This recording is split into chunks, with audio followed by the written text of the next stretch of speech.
Hello and welcome to the Astrology in You podcast. I'm Kerry Hourigan. Today we'll be looking at the super new moon in Pisces happening on the 19th or 20th of February 2023 and the conjunction of Saturn in Aquarius with the new moon. But firstly, I'd like to begin by acknowledging the original land carers, the Awabakal people, where this podcast is recorded. I give my deepest respect to elders past, present and emerging, and acknowledge that sovereignty has never been ceded. Just a reminder before we start, you can get a free mini astrology report that includes a very detailed birth chart from Astrology in You. I created a video to show you how to create a birth chart with transits at astro.com, which both of these are very handy in any astrology that you are following. You can find the podcast on iTunes as well as Spotify, YouTube, Google Play, Amazon, Stitcher, and there is a couple more, but I can never remember what they are. So the new moon in Pisces will be happening at 1 degree and 22 minutes on the 19th or 20th of February, depending on your location. To see where this specifically relates to you, look to the house or life area this will be transiting in your own chart, as this will affect that area of your life. Just quickly, in evolutionary astrology, we do equate the moon to our ego, which is our self-image and how we view the world from our own perspective. Conditionings influence our perspective, such as our childhood conditionings, our culture, our society, our beliefs and experiences all contribute to our perspective. This is why we can view the same thing as someone else but see it differently. And just a reminder that the new phase is where we set an intention to begin the new cycle. Pisces is a mutable water sign. Its ruling planet is Neptune and it rules the 12th house. In Pisces, we emerge from an ending to begin a new cycle of adventure in the newness of Aries, just like the birth of a baby. The evolution of Pisces is in several stages. And this is spoken about beautifully by Maurice Fernandez in his book Neptune, the 12th House and Pisces. I'll put a link below and I urge you to get a copy, especially if you have a lot of planets in the 12th house as I do. Pisces is related to the ultimate truth. Pisces is also related to innocence, delusionment, suffering, believing one is a victim, public service, connection with the loving intelligence and the source of all things. One develops a healthy immune system relating to that loss of innocence or naive ways of thinking that must be experienced. And all these stages lead to the ultimate truth. You may not have heard of Pisces being explained this way. So in general terms, starting with this naivete or innocence, there is a naive assumption that everything is going to work out, where we take things for granted.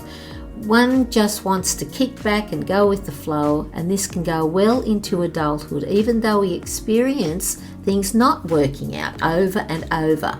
And this leads to disillusionment. And in this disillusionment, we suffer.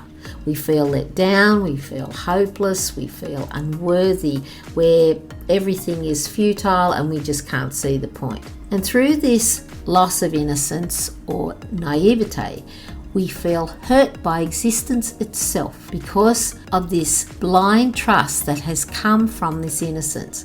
There is a tendency to assume everything will be taken care of or will be looked after and will never get sick, even though in reality this just doesn't happen, creating different levels of disillusionment. Now all this is necessary, and in this loss of innocence we see how the shadow side of Pisces creeps in, where one can believe they are a victim.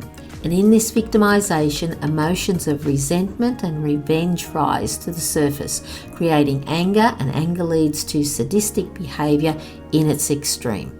This feeling of being a victim and the feeling of the whole world being against us is all due to this blind trust that we've created and not questioning anything. One begins to realize that focus and effort is required to make things happen, otherwise one feels they are like a lost ship at sea. When no effort is made, one can feel that life has left them behind.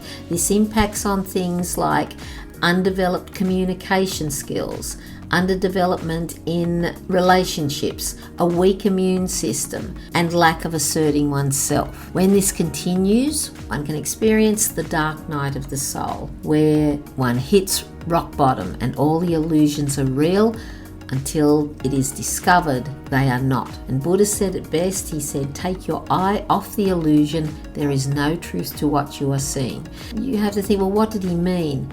In times of suffering, a person is presented with issues and situations that rise to the surface for investigation and release to look at reality. In sharing a personal story, this happened to me, and I was determined to find the good. I thought there has to be a purpose to all this. So I began my search. I read many books. I listened to many teachers like Carolyn Mace, who was amazingly helpful in the beginning. But it was when I found Byron Katie, things really changed. And that's why I mention Katie every podcast. Not long after I came across Katie, I discovered Jeffrey Wolf Green and evolutionary astrology. And I knew that my experience was not just ego. It was much deeper than that. I actually didn't know what the ego was. And evolutionary astrology was another tool to get to the bottom of everything. So I just had to keep going deeper. And my dark night of the soul went on for many years. So when the turnarounds came, the relief and the freedom was monumental. In saying all of that, what this all led to was the ultimate truth. And I always think of Pisces like it drains the swamp. Whatever's left has to be the truth. And when I did find my ultimate truth, I can offer what I know and understand to someone else who is suffering, and I can help them. And I've had the privilege of doing that many times. So if it wasn't for the betrayals, the illusions, the delusions, my naivete, I think that I would feel my life had no meaning, not to mention the emotions of futility and worthlessness that were at times incredibly extreme.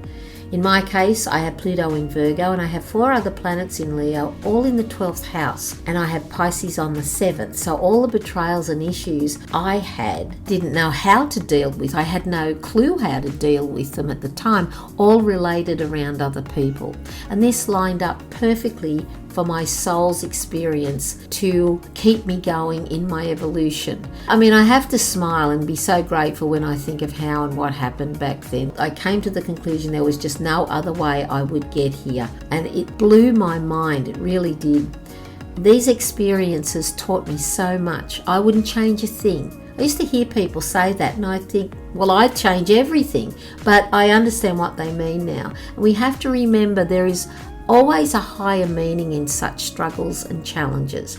And the key is, do we go on a quest to find the truth, or do we continue with our blind trust and keep repeating the same experiences, stressful as they are, until we realize we have to release them and let them go and find out the truth behind them? And this is where Katie's process came in. Virgo plays a very important part in its polarity to Pisces, as it helps us ground ourselves, because when we get into those states of victimization and disillusionment, we are in our emotions. We've got nothing to steady us at all. And Virgo is perfect in its polarity to Pisces in that way, because it's about discernment. And to arrive there, we must be willing to find the truth through criticism, judgment, to identify faults so we can make the necessary adjustments for continual improvements. And this is where the idea of perfection comes along with Virgo. And actually, perfection doesn't even exist. It's a journey of continual adjustments and fine-tuning. That's how we get there. So when we do this, we connect with something greater than ourselves, and there is so much more to life than our conditioning, survival and security. Through Pisces, we work on our relationship with life, and when it is healthy, we can have heaven on earth, but when it's distorted, it's hell on earth, and we can make that choice. Wherever Pisces is located in your natal chart signifies if you are going to sail through calm or rough waters. So the super new moon in Pisces. So Pisces is a water sign, and water in astrology links us to our emotions. It is sensitive to everything. if the archetype of Pisces is very activated, we can tune into all sorts of things. Other things Pisces relates to are our dreams, and if you can note down your dreams, pay attention to any animals, the colours, people, or how you felt in your dream. These are all clues to ourselves. In Pisces, we are confronted by the unpredictability of nature and life, where we must adapt to the conditions. And Pisces reminds us that we are part of nature and part of greater cycles. So with Saturn in Aquarius, I decided to look through the Sabian symbols. Now Saturn is at 28 degrees of Aquarius, and for those of you who don't know, the Sabian symbols represent the mysterious images that represent each degree of the zodiac. It's based on the works of Elsie Wheeler, Mark Edmonds and Dane Rudyard. I'll leave a link to jamesburgess.com, and he's very good taking you through the Sabian symbols and explaining the meanings behind them. So when we look at the 28th degree of Aquarius, it represents being careful about our natural resources. Things are not always available when we need them, and therefore we must engage with life at a physical level to ground us, putting us in touch with reality. This has an immediate effect on our wellness and how we relate to everything else, and that's how James put it on his website. I found this so profound as I related it to world events in regard to the war in the Ukraine, which is about resources. In fact, the issues that we face as a human family are about resources. Individually, it would be wise to plan. I can see how Pisces, in relating to the ultimate truth, and Saturn's conjunction at 28 degrees of Aquarius may play out in the truth about resources, such as the article written by Seymour Hersh and the Nord Stream pipeline. It's an incredible read, and I'll put a link to that. You can find it on Substack, but I'll put a link to Russell Brand's interview with Seymour Hersh.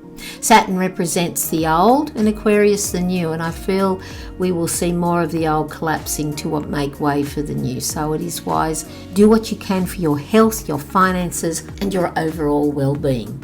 So to wrap up, nurturing yourself in the new moon in Pisces. Medically, Pisces rules the immune system, the feet, the right brain hemisphere, left side of the body, which is the receiving side, and the lymphatic system. So a couple of suggestions: start a daily meditation practice to initiate the pineal gland and to calm the nervous system.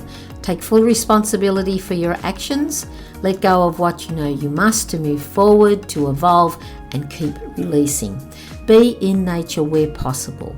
Look at your finances and how they can serve you best. Develop an overall healthy immune system, mentally, emotionally, physically, and spiritually. Do something to nurture your feet and exercise to move the lymphatic system. Lastly, listen to your heart's intelligence. This is where you find your truth and meaning. We connect through our hearts to every living thing, to each other, the cosmos, and source. Be in the higher emotions of hope, gratitude, joy, relief, appreciation, and know all is well. Thank you so much for listening. I welcome all the new subscribers. God bless. Till next time. Bye-bye.